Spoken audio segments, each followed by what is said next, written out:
j'édite un CD avec mes poèmes, donc des poèmes français et polonais.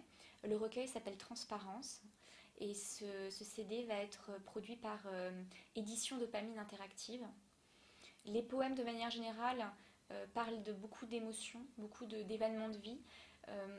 La personne qui a fait les illustrations pour mon poème a mis une petite note disant que je faisais naître un peu l'enfant intérieur et que c'était des poèmes avec beaucoup de souffrance. Alors c'est vrai qu'il y a beaucoup de souffrance, mais à la fois beaucoup de joie.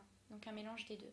Je suis parfaitement bilingue en français, j'écris, je rêve en français, mais simplement au niveau émotionnel, je suis moins imprégnée de la langue française. Donc, du coup, les premiers enregistrements en français étaient très monotones. Donc on a dû les reprendre justement, parce que les premiers enregistrements en polonais étaient tout de suite très dynamiques, très investis d'émotionnel. Nous avons en Pologne un poète qui a fait tous ses poèmes sur un CD.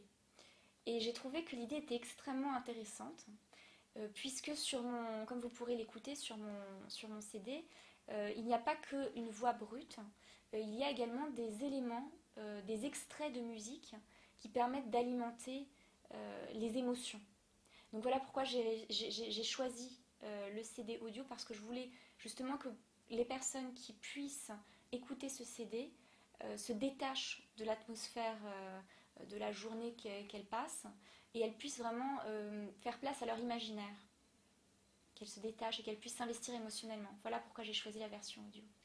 Je viens de la ville, je viens de Varsovie même. Pour découvrir l'âme slave, il faut partir à la campagne. Parce que l'âme slave est vraiment présente toujours à la campagne. En ville, elle est un petit peu européanisée, on va dire. Hein, l'âme slave est vraiment réelle, elle existe vraiment. Donc on est dans cette culture-là, dans ces nombreux pays qui ont cette âme slave, on est très imprégné de tout ce qui est émotionnel. Et d'autre part, je crois que mes parents n'ont jamais vécu vraiment en France parce qu'ils s'étaient déracinés. Et de ce fait-là, ils m'ont transmis quelque part cette passion pour leur pays et ce déracinement également. L'âme slave, je pourrais la définir par beaucoup de folklore, beaucoup de folie. Hein, peut-être ce qui pourrait passer comme des choses un petit peu étranges et décalées en France. C'est tout à fait cohérent dans la culture slave. Et aussi un grand investissement émotionnel. J'ai lu une fois un poème qui était écrit dans le métro.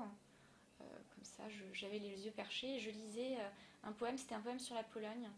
Et dans ce poème était écrit que la Pologne a tout perdu, mais elle n'a jamais perdu son honneur, qui était fait de cristal. Je pense que l'âme slave est animée par des valeurs comme l'honneur, par exemple.